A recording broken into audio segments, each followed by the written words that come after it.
সেই কালো ছায়াটি তের কাছে এগিয়ে আসছে। তে ভয় পাচ্ছে, খুব ভয় পাচ্ছে। তার গা হাত পা কাঁপছে। সে কি পড়ে যাবে নাকি কিছু হবে? তের মাথা ঘোরাচ্ছে। ছায়াটি তার দিকে আরো দ্রুত গতিতে এগিয়ে আসছে। তে চোখ বন্ধ করে খুলতেই দেখে একজন মহিলা, অর্থাৎ সাদা ড্রেস পরা, মনে হয় পরী এরকম কিছু, তার সামনে দিয়ে হঠাৎ করে নিয়ে চলে গেল সেই ছায়াটিকে। তে এক দৌড়ে ঘর থেকে বেরিয়ে জিনের রুমে চলে যায়। জিন, জিন দরজাটা খোল, তাড়াতাড়ি খোল। জিন দরজা খুলে তেকে দেখে অবাক হয়ে যায়, কারণ তে ঘেমে নিয়ে একাকার। সে হাঁপাচ্ছে। তোর কি কিছু হয়েছে? তুই কি ভয় পেয়েছিস? তুই তুই আমাকে একটু জল খাওয়া। জিন ওকে জল খাওয়ায় এবং তে সব কিছুই জিনকে খুলে বলে। এখানে একটা ভালো পরী থাকে, তে সবাইকে খুব ভালোবাসে এবং অনেক সাহায্যও করে। আর একটা খারাপ আত্মা আছে যে মানুষদেরকে অনেক বিরক্ত করে, অ্যাকচুয়ালি সবাইকে না, কিছু মেয়েদের বিরক্ত করে। তুই ভয় পাস না, ওই পরীটা তোর কোনো ক্ষতি হতে দেবে না, তোকে সাহায্য করবে দেখবি। কিন্তু ওই আত্মাটার আমি কি ক্ষতি করেছি যে ও আমাকে বিরক্ত করছে? এমন সময় জিমিন সেখানে আসলো। কি ব্যাপার তে, এখানে কেন? তুই এমনি, তুই কোথায় ছিলিস? আমি তের ঘরে গিয়ে দেখলাম ও ঘরে নেই, তাই তোর কাছে আসলাম। তে জিমিনকে জড়িয়ে ধরে এবং সব কিছু তাকে খুলে বলে। ওটা কোনো ব্যাপার না, এমন অনেকের সাথেই হয়েছে। তোর আগে যারা এসেছে তাদের সাথেও হয়েছে। যারা টিকে গেছে তারা এখনো ভার্সিটিতে পড়ে, আর যারা টিকতে পারেনি। এই কথা বলে ওরে জিন রুমের জানালার কাছে নিয়ে যায় এবং জানালাটি খুলে দেয়। তে দেখে জানালার, এটা তো একটা কবরের স্থান, তাই না? তেকে জড়িয়ে ধরে এবং কান্না করছে। তে তো বুঝতেই পারছে না এদের হঠাৎ করে কি হলো। কি হয়েছে, কাঁদছিস কেন? তারা কিছুই বলতে পারলো না, শুধুই কান্না করছে। তোকে আমরা হারাতে চাই না, সত্যি বলছি, তোকে আমরা হারাতে চাই না। এর আগে আমরা আমাদের অনেক ফ্রেন্ডকে হারিয়েছি, কিন্তু তোকে হারাতে চাই না। আমি সত্যি বলতে কিছুই বুঝতে পারছি না, আমাকে একটু বুঝিয়ে বল। তুই যে তখন একটা মেয়েকে দেখেছিলিস না, জেনি, ব্ল্যাক ড্রেস পরে এসেছিল জেহপের সাথে? হ্যাঁ। জিমিন এবং বলে যে সবাই চুপ কর, আমি ঘটনাটি খুলে বলি।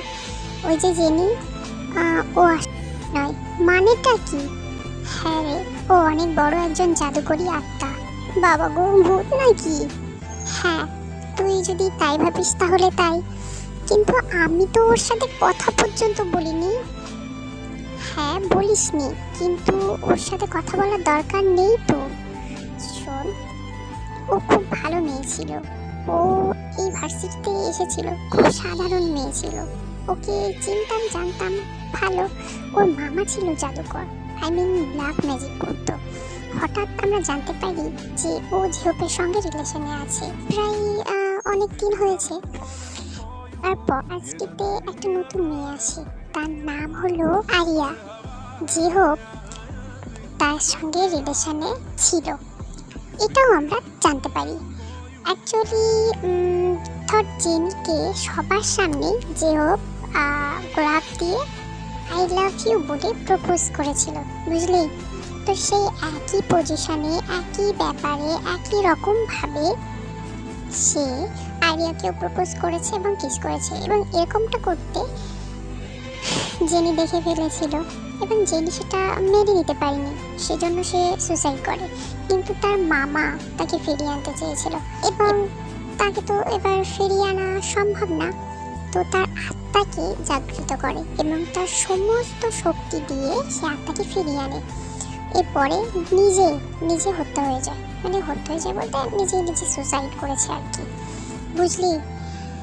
সেখান থেকেই জেনি আবার ফিরে এসেছে এবং জিহপের সঙ্গে যেই কথা বলে বা ওর সঙ্গে যে মেয়ে রিলেশন করতে চায় বা ও যার সঙ্গে করতে চায়, ও তাদেরকে মেরে ফেলে। অনেককেই মেরে ফেলেছে। কিন্তু আমাকে তো যে প্রপোজ পর্যন্ত করেনি। আরে হ্যাঁ, এটা ঠিক করেনি, কিন্তু তুই তোকে একটা চড় মেরেছিস, ভুলে গেছিস নাকি সেটা? বলতে আমরা তোকে হারাতে চাই না আতে, সত্যিই তোকে হারাতে চাই না। আহ এখন কোনো চিন্তা করিস না, আমরা চেষ্টা করব তোকে সব দিক দিয়ে সাহায্য করার। যা গিয়ে ঘুমিয়ে পড়। আচ্ছা ঠিক আছে, কিন্তু আজকে আমি তোর সঙ্গে ঘুমাই না, খুব ভয় করছে রে। কিচ্ছু হবে না, ও আর আসবে না। তে ভয়ে ভয়ে ঘরে আসে এবং শুয়ে পড়ে। চিন্তা করতে করতে কখন যে ঘুমিয়ে পড়ে বুঝতেই পারে না।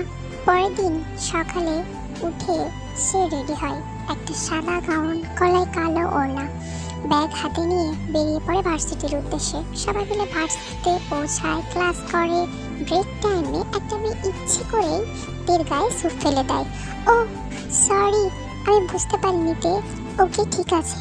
তে সেখান থেকে উঠে ওয়াশরুমে চলে যায় এবং নিজের জামা কাপড় পরিষ্কার করে বের হতেই যাবে, তখনই সামনে হঠাৎ করে জেনে এসে দাঁড়ায়। তুমি এখানে? আমি তো একাই এসেছিলাম।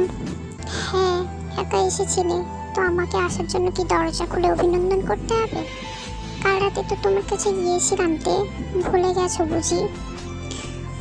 অ্যাকচুয়ালি তোমার বান্ধবী যদি তোমাকে না বাঁচাতো তাহলে হয়তো তোমাকে আমি কাল রাতে মেরে ফেলতাম। আমার প্রিয় বান্ধবী আমাকে বাঁচিয়েছে মানে? কেন তুমি জানো না বুঝি? তোমার ফ্রেন্ড জিমিন যে একটা পড়ি, সেটা তোমাকে বলেনি? কি বলছো ফালতু কথা? আমি মিথ্যা বলি না সোনা। যাক, নিজের মৃত্যুর আগে একটা সত্যি কথা তো জেনে গেলে। রাগ করো না মাই কিউট সুইট আমিরা। আসলে ভিডিও দিতে একটু লেট হয়ে যাচ্ছে, বাট এবার থেকে চেষ্টা করবো দ্রুত দেওয়ার। চ্যানেলটিকে সাবস্ক্রাইব করো, লাইক করো, কমেন্ট করে জানিও ভিডিওটি কেমন লাগলো। Bye bye.